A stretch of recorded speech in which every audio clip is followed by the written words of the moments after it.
Hello everyone, एक बार फिर से आप सभी का स्वागत है मेरे इस वीडियो में। मैं हूं दिनेश कुमार और आप देख रहे हैं मेरा YouTube channel English study point.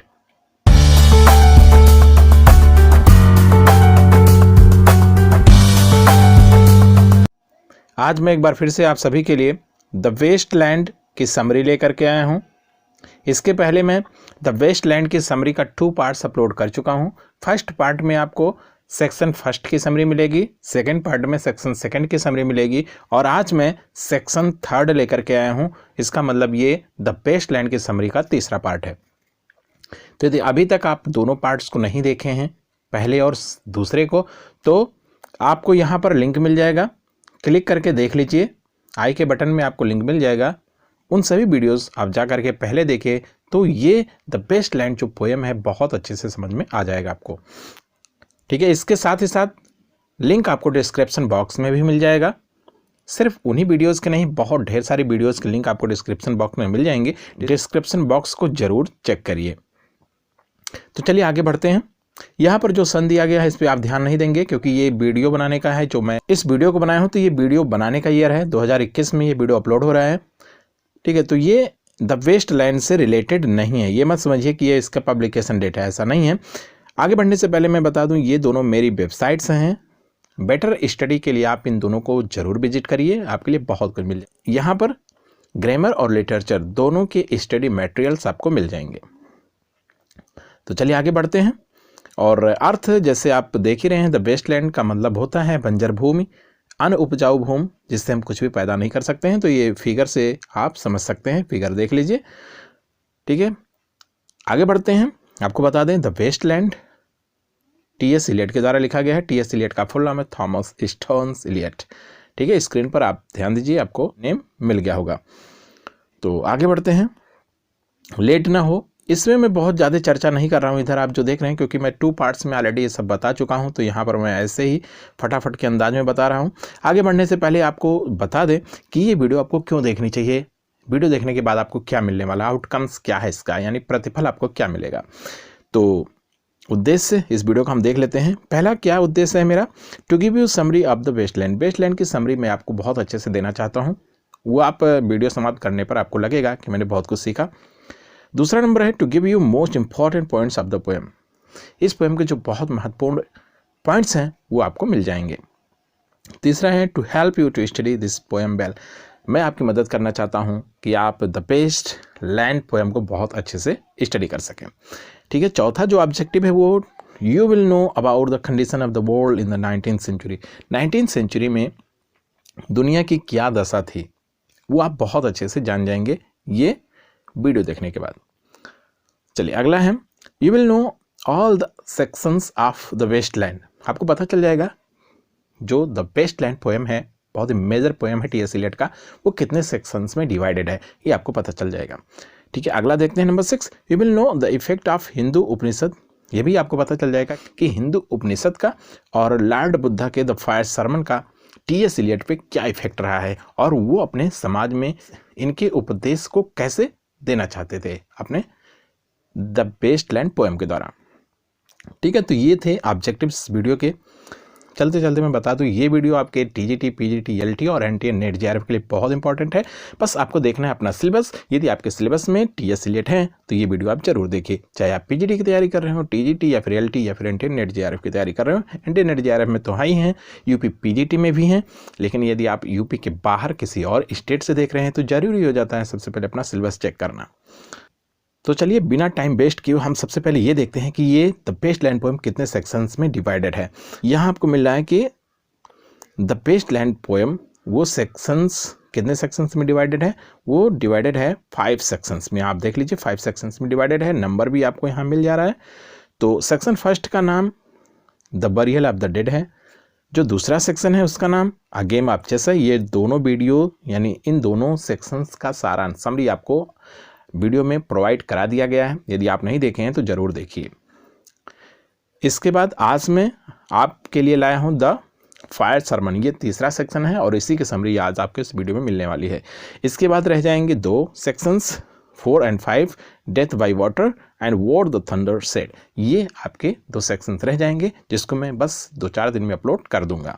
तो यदि आप अभी तक मेरे चैनल को सब्सक्राइब नहीं किए हैं तो चैनल को सब्सक्राइब कर लीजिए ताकि मेरी आने वाली वीडियोज़ आप तक पहुँचती रहें। और साथ ही साथ यदि वीडियो आपको लग रहा हो कि मैं आपके लिए अच्छी वीडियोज़ बनाता हूँ तो वीडियो को लाइक ज़रूर करिए और अपने दोस्तों में शेयर करिए। तो चलिए हम पहुँचते हैं फटाफट सेक्शन नंबर 3 पर। तो ये निकल गया नंबर 2, आ गया नंबर 3, यानी सेक्शन नंबर 3 आपके स्क्रीन पर आ गया है। यहीं से हम स्टडी करना शुरू करेंगे और सारांश देखेंगे अपना। The Fire Sermon, fire means आग, सरमन मीन्स उपदेश।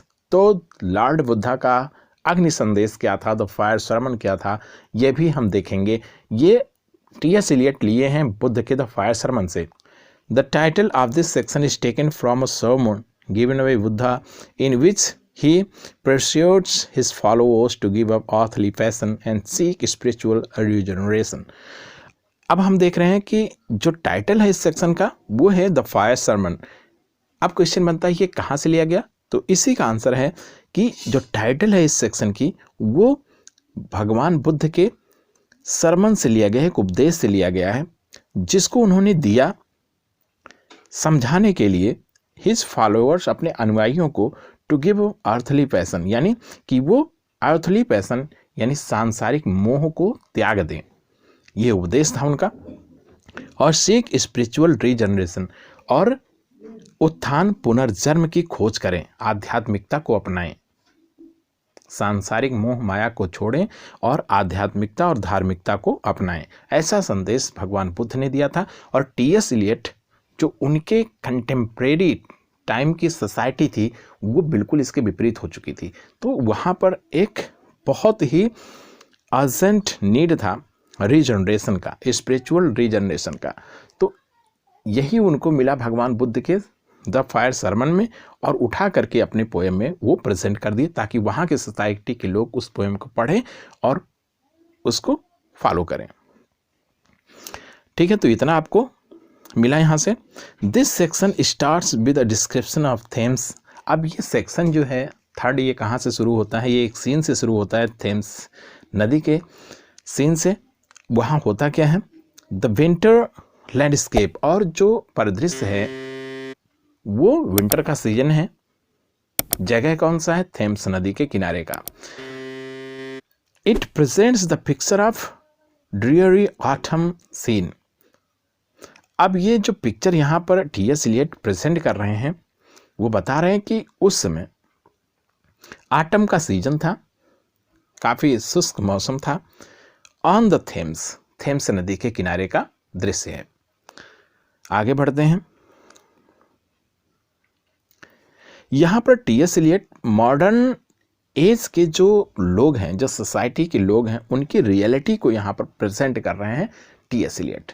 ठीक है, तो इतना हमें पता चल गया। ही टेल्स दैट स्टेरिलिटी, यानी बांझपन ऑफ द मॉडर्न एज। यहाँ पर आपको स्टेरिलिटी देखने को मिलती है मॉडर्न एज के। आगे पता चलेगा कैसे। ये लाइन जो है बहुत इंपॉर्टेंट है, इनके सभी सेक्शंस में ये लाइन जरूर आती है और यही मेन थीम है। टी.एस. एलियट आगे बता रहे हैं, sex has taken the place of love and real emotions are replaced by the physical intimacy. ये कह रहे हैं कि सेक्स ने लव को रिप्लेस कर दिया है। अब लव नहीं रह गया है, ओनली और ओनली सेक्स रह गया है। लोग इसी को प्रेफर करते हैं। एंड रियल इमोशंस, और जो रियल इमोशंस हैं इनको दबा दिया गया है, इन पे कोई ध्यान ही नहीं देता। Replace with the physical intimacy, और फिजिकल इंटीमेसी ही सब कुछ है। यदि ये नहीं है तो इमोशंस को सब छोड़ देते हैं, इमोशंस कोई रखता ही नहीं है। ठीक है, तो आप आधुनिक समय में बहुत अच्छे से समझ पा रहे होंगे इस पोएम को। ये 19वीं सेंचुरी की सोसाइटी को यहाँ प्रेजेंट किया जा रहा है टी.एस. एलियट के द्वारा। चलिए आगे बढ़ते हैं और पोएम में टी.एस. एलियट आगे क्या बता रहे हैं, क्या प्रेजेंट कर रहे हैं, हम उसको देखते हैं।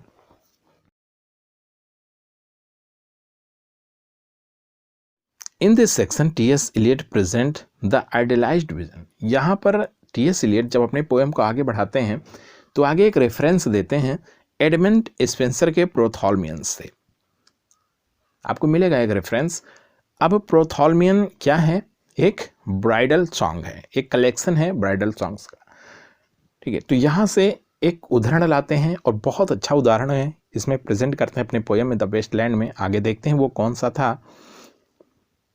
Young ladies in immaculate dresses and their bridegrooms and the ladies picking flowers to make garland for a bride। यहाँ आपको मिल रहा है कि कुछ लेडीज हैं जो इमैक्युलेट ड्रेसेस में हैं, बहुत ही बेदाग, बहुत ही निर्मल सुंदर कपड़ों में हैं, एंड देयर bridegrooms, और उनके दूल्हे भी हैं, यानी दुल्हन हैं और दूल्हे हैं। And the ladies picking flowers, और कुछ लेडीज हैं जो भी बहुत अच्छे कपड़ों में हैं और वो फ्लावर्स को अपने हाथों में ली हुई हैं। टू मेक गार्लैंड्स, माला बनाने के लिए, फॉर ब्राइड, दुल्हन के लिए, यानी दुल्हन को सजाने के लिए वो पुष्प अपने हाथों में लिए हुए हैं, उससे माला पिरोएंगे और दुल्हन को सजाने का काम करेंगे। ये जो रेफरेंस लिया गया है कहाँ से? प्रोथोल्मियन से। ये एडमंड स्पेंसर का है, ठीक है। But the age of romantic loveliness now has passed away. अब वहाँ से T.S.. Elliot direct 19th century में आते हैं और अपनी जो रियल कंडीशन है सोसाइटी का उसको बयां करते हैं। अब कहते हैं लेकिन आधुनिक समय में जो रोमांटिक लवलीनेस है, जो जीवंतता है रोमांस का, लव का, वो अब रह नहीं गया है, हैज पास्ड अवे, निकल चुका है, अब ये देखने को नहीं मिलता है। द निम्स, परियां, आर डिपार्टेड, चली गई हैं। The lovers of Spencer's time, जो स्पेंसर के टाइम के लवर्स थे, बहुत अच्छे कपड़ों में सुसज्जित थे, दुल्हन को सजा रहे थे, कुल मिला करके बहुत ही इमोशनल लव हुआ करता था उन सबका, हार्टली अटैच्ड रहते थे एक दूसरे से। लेकिन अब ऐसा कुछ भी देखने को नहीं मिलता है, यानी स्पेंसर के टाइम का लव अब आपको नहीं मिलता है देखने को। एंड न्यू चांस लवर्स, अब यहाँ देखिए चांस लवर, जो आकस्मिक लवर्स होते हैं, बस ऐसे ही क्षण भर में लव हो जाता है और क्षण भर में एक दूसरे से सेपरेट भी हो जाते हैं, बस ओनली फॉर इंजॉयमेंट रह गया है लव और sex. Who haunt the banks of the river in summer season, और ऐसे चांस लवर्स जो थेम्स नदी है उसके किनारे कब आते हैं? गर्मी के सीजन में, समर सीजन में आते हैं और चांस लवर होते हैं, बस चांस ढूंढते रहते हैं। द मॉडर्न फैशनेबल लेडीज़, जो आधुनिक युग की फैशन परस्त महिलाएं हैं, वो come to the bank of the river, वो भी नदी के किनारे आती हैं टू एंजॉय, आनंद लेने के लिए, and to have good time, और अच्छा समय बिताने के लिए, the company of young sons and heirs of the rich, जो धनी लोगों के उत्तराधिकारी हैं, व्यापारियों के और उद्यमियों के लड़के हैं, उनके पास काफ़ी पैसा होता है, तो उनके पैसे पर मौज करने के लिए आती हैं और 2-4 पल मौज करती हैं, उसके बाद चली जाती हैं। तो ये आधुनिकता के सीन है, लेकिन स्पेंसर के टाइम में ऐसा नहीं हुआ करता था। द प्रोटैगनिस्ट, अब आगे, क्योंकि ये सेक्शन बहुत बड़ा है, ये पूरे सेक्शन की मैं समरी वैसे हूबहू लाऊंगा तो काफ़ी समय लग जाएगा, तो मैं जो मेन पार्ट्स है मैं वही देने की कोशिश कर रहा हूँ ताकि ये जो वीडियो है ये शॉर्ट बने और सब कुछ आपको मिल भी जाए। तो मैं थोड़ा सा काट करके आगे बढ़ता हूँ। आगे जो पोएम बढ़ती है तो टी.एस. इलियट क्या बयां करते हैं, क्या देते हैं आपको, तो आपको देखने को मिलता है जो प्रोटैगनिस्ट है, जो नायक है सेक्शन का, is fishing on the bank of the river Thames, ये उसी नदी के किनारे, थेम्स नदी के किनारे मछली मार रहा है। And musing on his brother and father's death, और ये अपने भाई और पिताजी की मृत्यु पर चिंतन कर रहा है, बैठा है और चिंतित है। Some lines of this section refers to Marvel's famous love lyric। अब यहाँ पर कुछ रेफरेंस टी.एस. इलियट ले आते हैं मार्वल्स के टू हिज क्वाय मिस्ट्रेस से, रेफरेंस देखने को मिलता है, और ये फेमस लव लिरिक है मार्वल का, ठीक है। ये भी नोट करते चलिए। एक बार फिर से मैं आपको सजेस्ट करता हूँ, यदि आप बेटर स्टडी करना चाहते हैं तो पेन और पेपर लेकर के बैठिए, वीडियो को पास करिए, उसके बाद आप नोट बनाते रहिए। यदि आप नोट नहीं बनाना चाहते हैं तो या तो स्क्रीनशॉट ले लीजिए मेन पॉइंट्स का, या फिर वीडियो को लगातार 5 बार देखिए, या आप 2 दिन 4 दिन या 1 सप्ताह के गैपिंग पर देख सकते हैं। इससे सारे पॉइंट्स याद हो जाएंगे। आगे बढ़ते हैं। द फिशिंग रिफर्ड, अब यहाँ पर जो फिशिंग का रेफरेंस लाए हैं टी.एस. इलियट, वो क्यों लाए हैं? टू द फर्टिलिटी, ये उपजाऊपन का सूचक है। यहाँ पर ये फिशिंग जो टी.एस. इलियट अपने द वेस्टलैंड में फिशिंग का बार बार जिक्र कर रहे हैं, उसका रेफरेंस क्या है? वो रिफर्ड करते हैं फर्टिलिटी, यानी ये उपजाऊपन को दर्शाती है, एंड रिचुअल, और समारोह को दर्शाती है, यानी फर्टिलिटी रिचुअल है। ठीक है, ये उपजाऊपन के समारोह को दर्शाती है। The protagonist compares this condition to Ferdinand, यहाँ पर जो नायक है, आगे ही बताया गया, वो मछली मार रहा है। ठीक है, तो यहाँ पर नायक को ऐसे प्रस्तुत किया गया है कि वो अपने आप की तुलना करता है फर्डिनेंड से, जो कि द टेम्पेस्ट में है। टेम्पेस्ट विलियम शेक्सपियर के द्वारा लिखा गया एक ट्रेजेडी है, वहाँ से ये फर्डिनेंड जो कैरेक्टर है उसके रूप में अपने आप को देखता है। कौन? जो इस सेक्शन का नायक है। इतना आपको मिल गया। और ये जो फर्डिनेंड है, ये sitting on bank and weeping again over the king, और ये जो उसमें ऐसी कहानी है कि किंग जो है उसी के लिए रोता है फर्डिनेंड। ठीक है, नदी के किनारे बैठ करके। तो वैसे ये भी अपने भाई और पिता के मृत्यु पर रो रहा है और चिंतित है। कौन? Protagonist. The poet presents an example from the Mahayana and tells that Lord Buddha is mentioned as the fisherman who draws fish from the ocean. यहाँ आपको ये देखना है कि जैसे जैसे पोएम आगे बढ़ती है, एक बार फिर से महायान का जिक्र होता है, जो कि लॉर्ड बुद्धा से रिलेटेड है। आप ध्यान देंगे, लॉर्ड बुद्धा से रिलेटेड है द महायान। और यहाँ पर लॉर्ड बुद्धा को प्रेजेंट किया गया है महायान में। कैसे प्रेजेंट किया गया है? फिशरमैन के रूप में, जो क्या करता है? मछली, समुद्र से मछली मारने का काम करता है।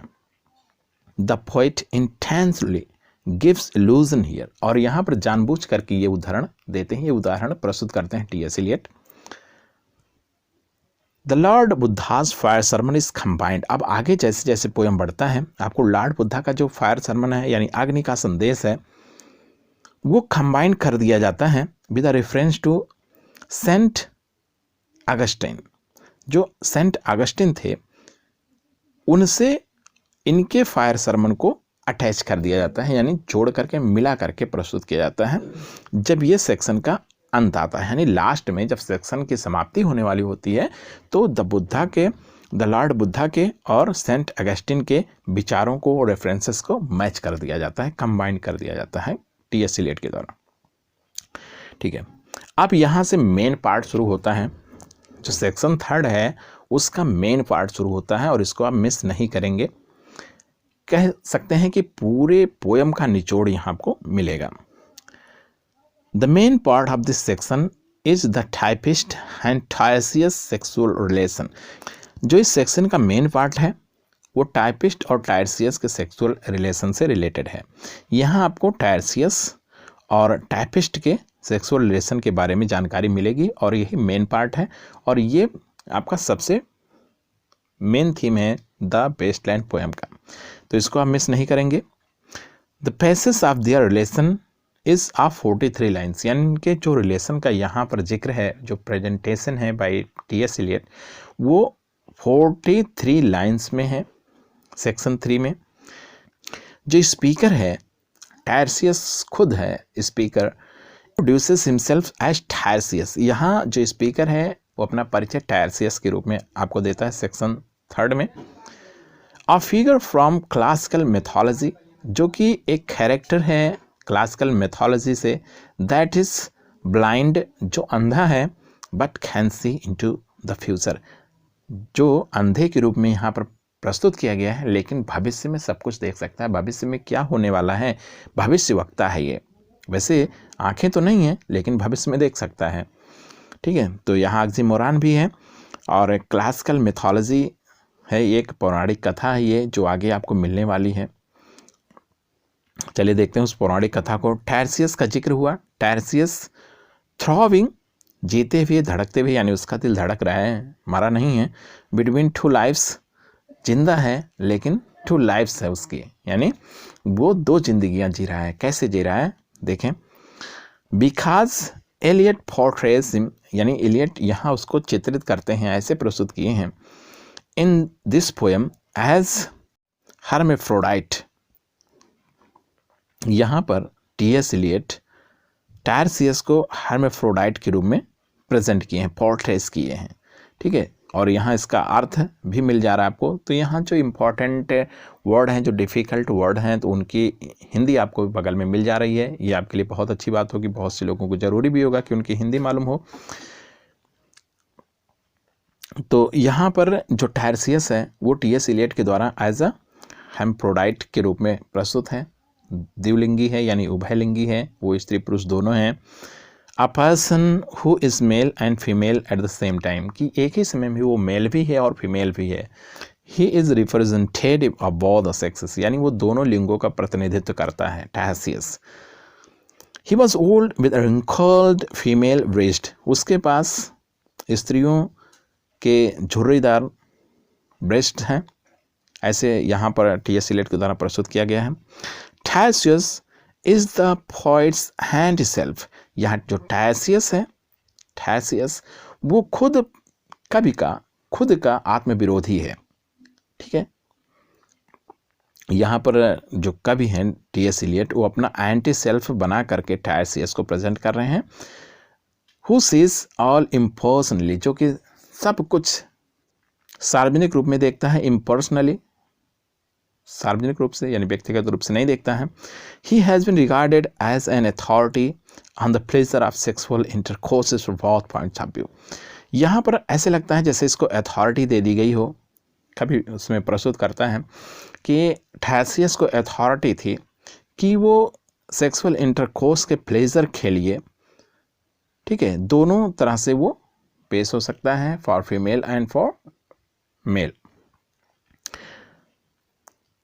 टायरसियस watches a young female type, आगे क्या होता है, जो टायरसियस है वो वॉचेस देखता है यंग फीमेल टाइपिस्ट। यहाँ एक यंग फीमेल टाइपिस्ट है जो टाइप का काम करती है, यंग है, and a clerk कार्बंकुलर।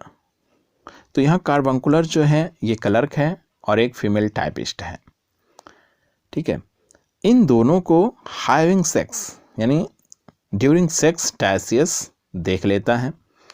That was Tiresias sees in the substance of the poem. तो जो कुछ वो देखता है, टायरसियस जो कुछ देखता है इन दोनों के बीच में, हैविंग सेक्स, फीमेल टाइपिस्ट और क्लर्क कार्बंकुलर के रूप में, वही सब्सटेंस है ऑफ द पोएम। इस पोएम का वही सब्सटेंस है, वही सार संक्षेप है, ठीक है।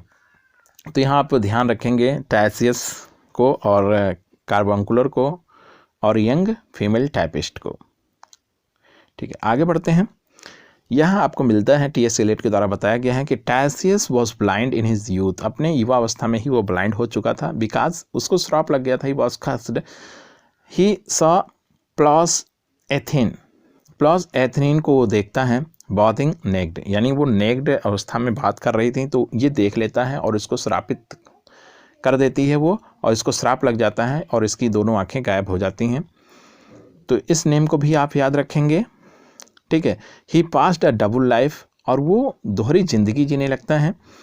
A man and a women, यानी उसको श्राप लग जाता है, वो अंधा हो जाता है और द्विलिंगों में विभाजित हो जाता है, यानी वो स्त्री और पुरुष दोनों हो जाता है। He had seen the snake meeting, और इसने एक गलती और की थी, स्नेक को मीटिंग करते हुए देख लेता है और वहाँ भी इसको श्रापित होना पड़ता है, और परिणाम स्वरूप उसकी दोनों आंखें नहीं हैं और वो द्विलिंगी हो गया है।